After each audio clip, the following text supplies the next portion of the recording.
So I'm going to show you through the decks I worked with recently. I'm still going through my collection, working through them all to decide what to declutter, what to keep. I think this is the third last batch and then I'll have gone through everything in my collection. So without much further ado, let me show you what I worked with this week. And for the tarot, I chose the Pulp Girls Tarot. Hey Sylvie. So it's full color guidebook. It's brief, but it's got like reflection questions and affirmation, upright, reverse keywords, and sort of little sentence about it. I really like it. It's simple, but I enjoy it. I absolutely love the backs. I think they're awesome. I edged mine in a purple. I'm just gonna get my cat's hair off the table. And yeah, so this, I've spoken about this at length. It was my favorite tarot of last month, the purchase.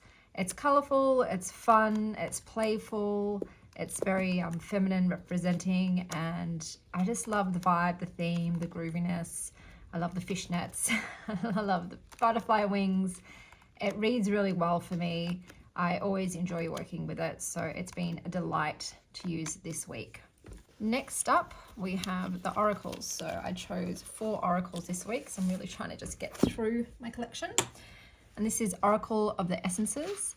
So there's 2 pages per entry. Hey Sylvie, you've got a little picture of the card, you've got the name of the card, you've got the keywords, a quote. They talk about sort of the essence, Sylvie, of whatever it is, like whatever plant it is.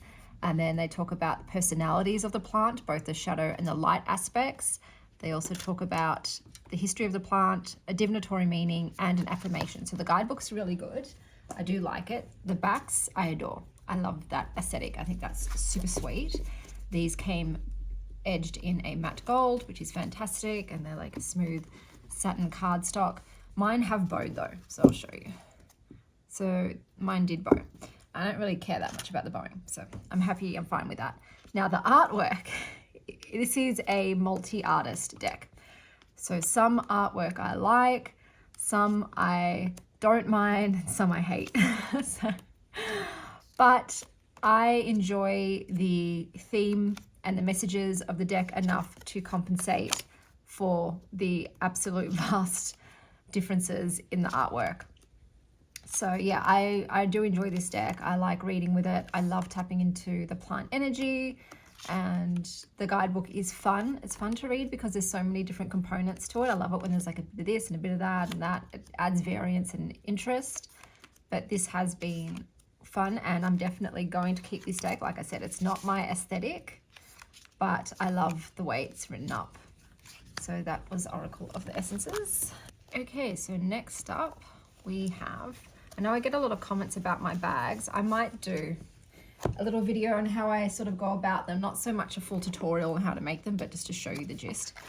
I'll probably try and do that for the end of the year. So this is the guidebook for Goddess Dream. It's got like a linen cardstock finish. It's full color. You've got a picture of the card, the name, some keywords about the goddess on the card, and then sort of like the divinatory purpose, as well as an affirmation. So this is pretty good. These are the backs. So this is a glossy cardstock, which I don't really like, guys. I'm not a glossy cardstock fan. The imagery, hey Sylvie, is very colorful. Hello baby, off you go.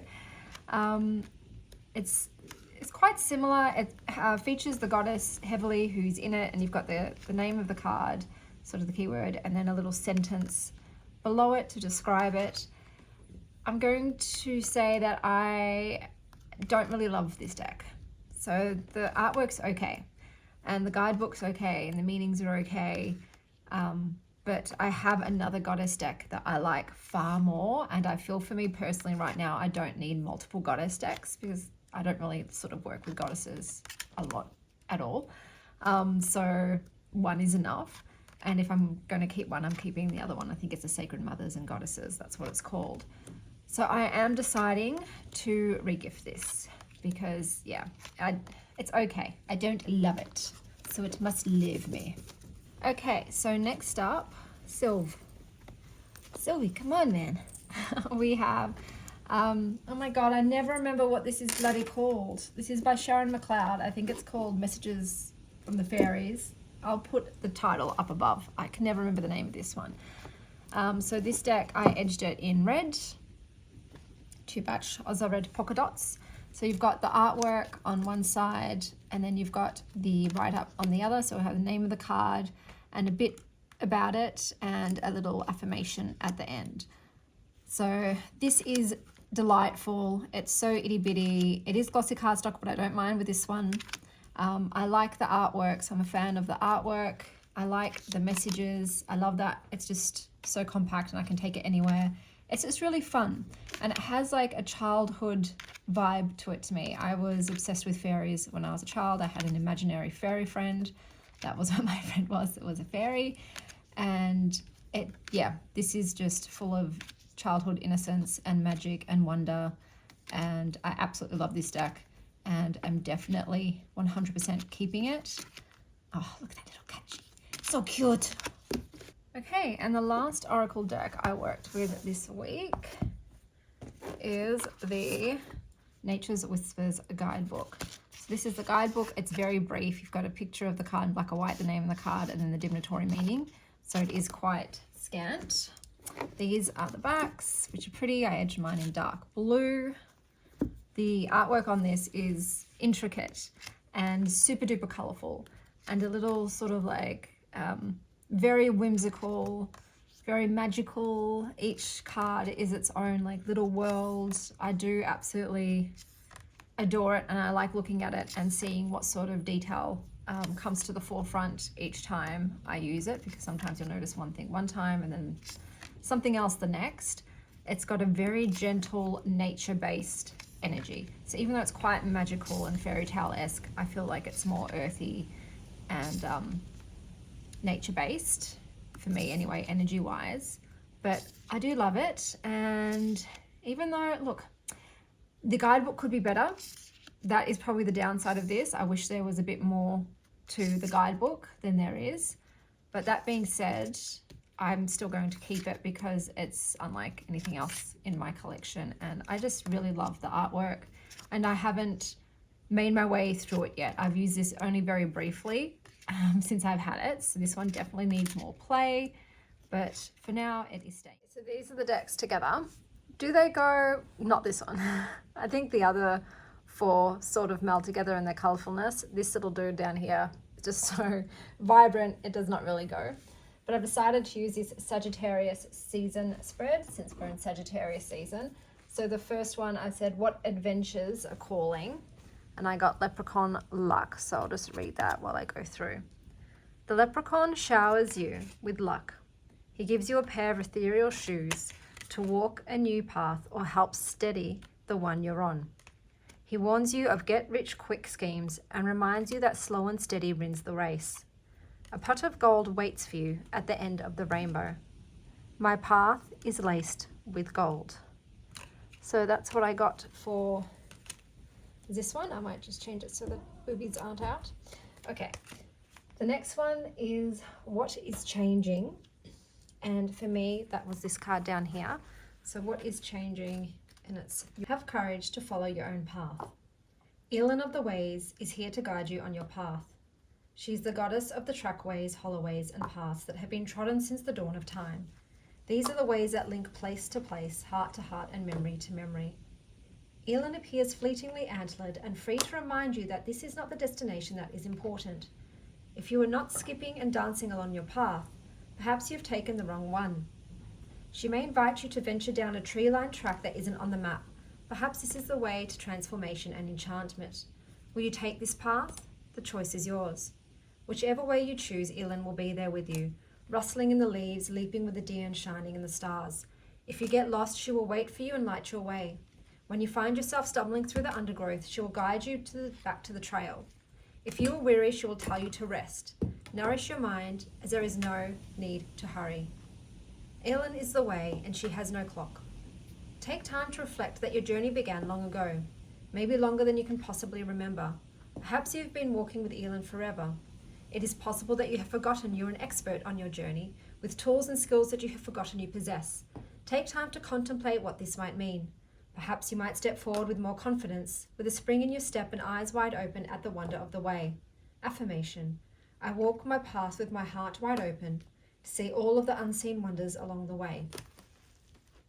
Next we have, what wisdom are you learning? And for that one I got Magnolia, which is stillness and dignity. This is the quote.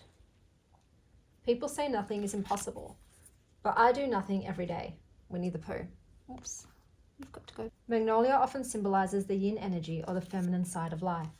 She is a representation of solemnity and purity. Magnolia is the goddess protector of the village, the calmer of the sufferers, and the one who gives welfare to the village.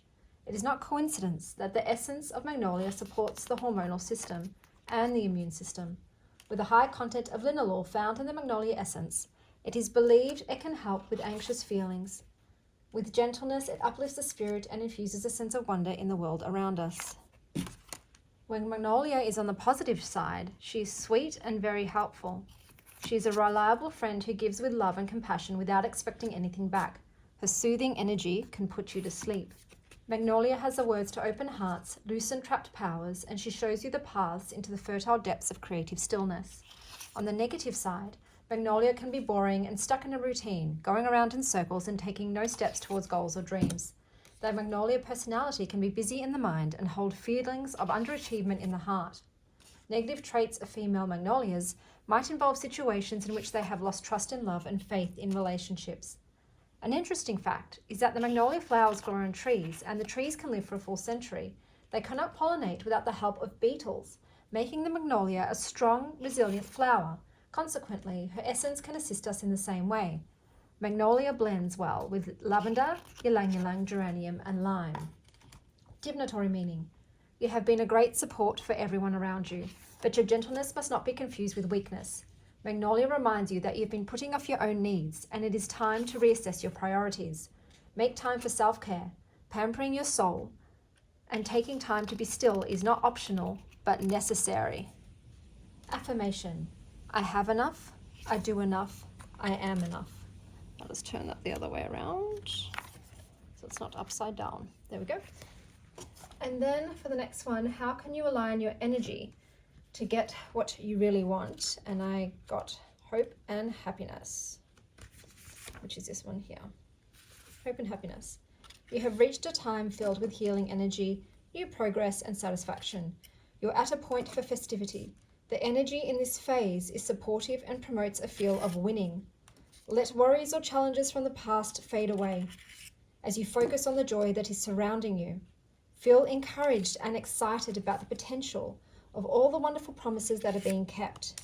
Celebrate and enjoy your life. So that is that one. And then last but not least, we have how can you make it happen? And here we have Knight of Cups. Get in touch with your emotions. What is capturing my heart and attentions lately? What areas of my life could use a dose of beauty? Affirmation. I don't chase, I attract. Upright. New romances and creativity. Passion projects. Gallantry and charm. Reversed. False appearances. Lack of confidence. Jealousy and emotional manipulation.